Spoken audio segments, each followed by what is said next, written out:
Audio Jungle. Audio Jungle. Welcome, welcome, welcome. Oh, hey look, there you go. Well, if you hadn't figured out, I'm recording my Windows Phone, and I'd like to just go over a couple points of why I decided to return back to the Windows Phone platform earlier than planned. So, real quick, I'm gonna pause this so I can put in my super secret PIN. And we're back. Alright, so I want to go over a few points as to what brought me back to the Windows Phone platform so soon. And I say so soon because my initial plan when I switched over to the iPhone 6 wasn't to stay with the iPhone. I always planned on returning once some newer hardware was released, specifically a flagship device. However, Microsoft announced the Lumia 640, and it was announced that T-Mobile would carry it, and to be perfectly honest, it's kind of the perfect device for me right now so far. I've had it since Tuesday, and it meets all the expectations that I had for it. And for the price, honestly, you can't beat it. Not really. I mean, there's a plethora of Android phones out there for low budget, but the hardware, the performance, the operating system, all of that works together at this price point. Specifically $130 US. If you're lucky enough, you can find it at Walmart. If you're not adverse to shopping at that retailer. Some people have some beef against Walmart, understandable. But if you're okay with shopping outside of T-Mobile or the Microsoft Store, you can find this headset for $100, plus tax, of course, at Walmart. I purchased my phone and my wife's phone from the Microsoft Store. I like dealing with the Microsoft Store. There's nothing special about this phone compared to one you get from T-Mobile or Walmart, but, hey, we all have preferences. Anyways, so roughly though, retail $130 plus tax. It's a great little device. And I'm going to pause it again because for some reason it locked. Well, oh, okay. I'll fix this in a second. Alright, so I'm going to fix this whole lock screen timeout thing, and I'm going to use one of the biggest reasons why I wanted to switch back so soon to Windows Phone. Open lock screen settings. Okay, starting lock screen settings.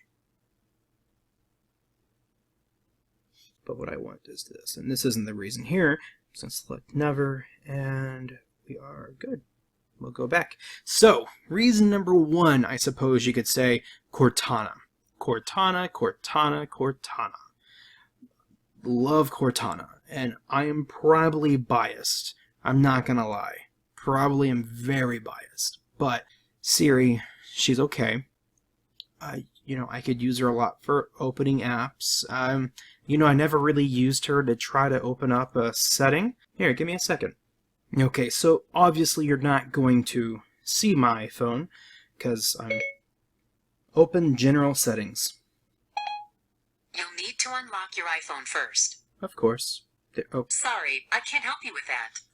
what? Open keyboard settings. Okay, fair enough. General may have been too vague, or it was just there was some confusion as I'm having with my words presently. Open notifications settings. Okay, good. So I didn't think she couldn't do it, but I couldn't get a feel for Siri. She felt just a little too impersonal to me. She was very useful for a lot of different things, don't get me wrong. I didn't feel like she had much of a personality, which maybe sounds silly to some of y'all, but Cortana just has a personality that works for me. And as a digital assistant, I guess you could say, I feel like she just works with my workflow, for lack of a better term, phrase, words. Yeah, so I like Cortana. I like the interactions. Siri has some. When I'm really bored, I might do something like, tell me a joke. Why do seagulls fly over the sea? Because if they flew over the bay, they'd be bagels. So another thing I really enjoy, I forget her name now, Jenny, I think Taylor or something like that.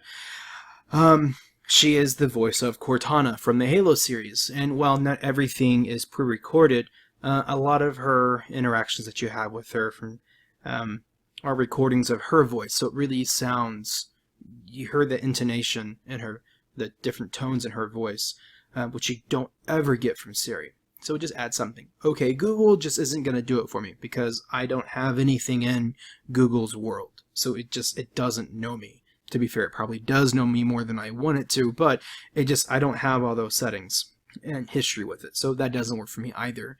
And I don't plan on ever going to Android. So yeah, who knows? Maybe in the future I will. Cortana is number one. The home screen. I love live tiles and tiles.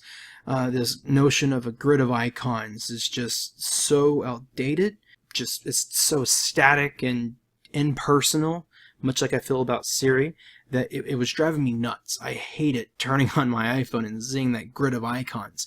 And yes, I had a lot of icons. When you scrolled past the home screen, there was a ton of just random icons, and a lot of my friends would comment, "How can you do that? I can't find anything. Man, you really should use folders."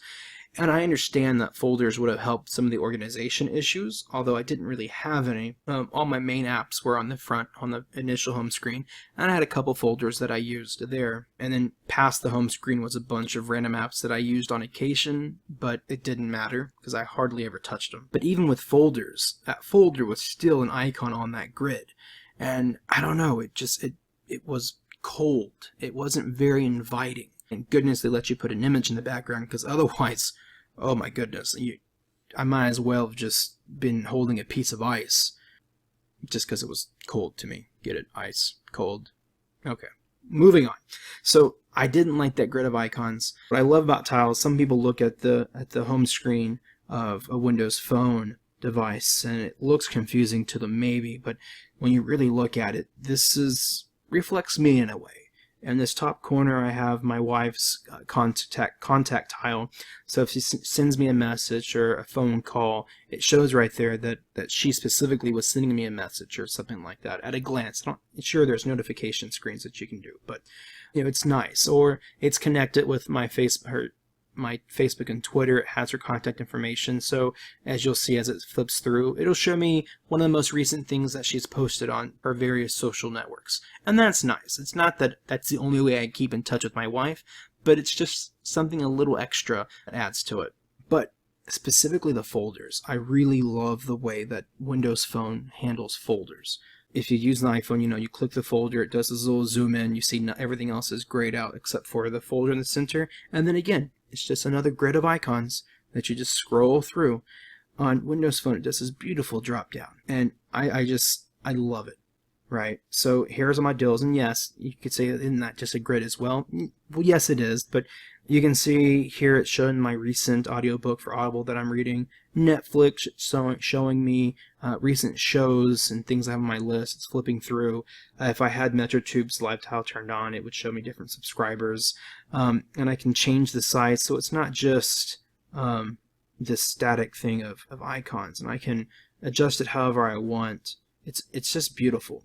But for me, so let's say I open up, music. Let's open up music. This is another little contention, and it's subtle, and it's me nitpicking, I understand. And I'm biased, but this is my device, right? This is my personal device. It's very personal to each and every one of us. You want to enjoy what you have and what you've paid good money for. So music, let's say I play a song. I'm not going to play a song right now. And then instead of hitting the home screen, oftentimes what I do, I'll hit the back button. It's a habit I have. Same thing with the iPhone, though. When you hit the home button, it goes back in, not to your initial home screen, usually, but to that folder view. So if you want to go to another app, you've got to click out of the folder again and close the folder. And let's pretend this is me closing it. You got to close it, and then you can go about your business with your normal boring grid of icons. On Windows Phone, it goes back to this guy, and let's say, oh hey, I need it to, go to Internet Explorer, go to the internet. So that I can click the Internet Explorer button, or in iPhone's case, it would be Safari, without having to close that cumbersome zoom view of the folder on iOS. This to me is just, I love it. And I know it's a subtle nitpicky thing, but I missed it so bad. And I love just the animation drop downs of the folders. It's elegant, it makes sense. It makes sense to me. And man, this video is becoming a long video. So it's those little things. And, I do still like this list of applications. Again, nitpicky. It's little things, right?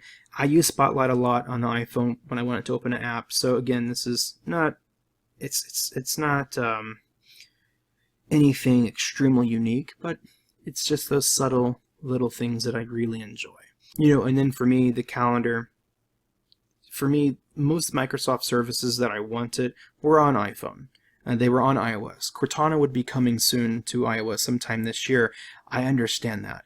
The wonderful thing or the useful thing about being on a Windows phone device is there's a deeper integration with these services so that I can actually use these services to their fullest extent. Like Cortana. On the iPhone, she's not going to be able to open up applications for me or do these deep links like she can on Windows Phone. My calendar situation on iOS was a little iffy. I probably could have made it work better for me than I did, but it was just a hassle. Something else I enjoy is when I pin, there's a few websites that I like to read.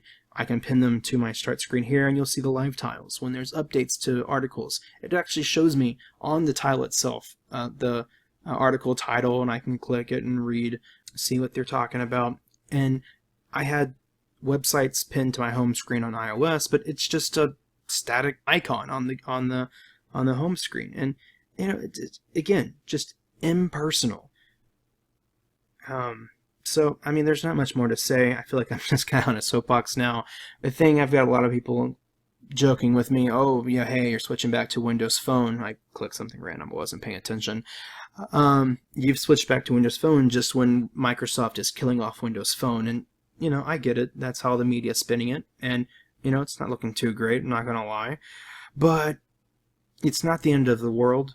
They're still going to be producing Windows devices for the next couple years for sure. And from the sound of it, they're really looking at reaching out to businesses.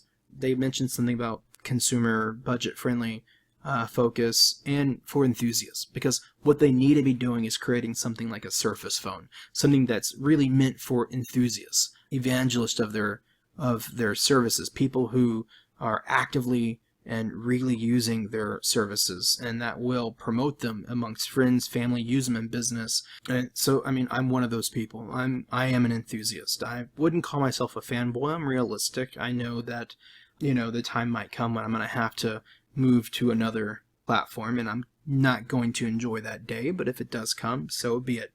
That's, how the cookie crumbles. Yeah, I just really, really, really, really enjoy Windows Phone.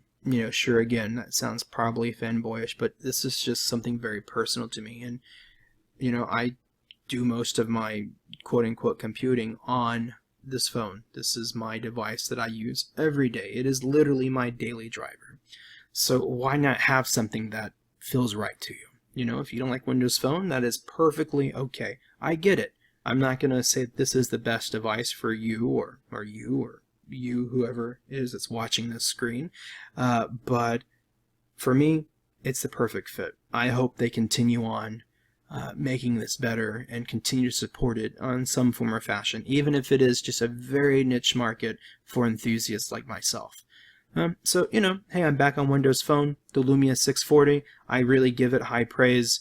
I would give it a 4 out of 5 stars. I'll probably do a little bit review of it in the future.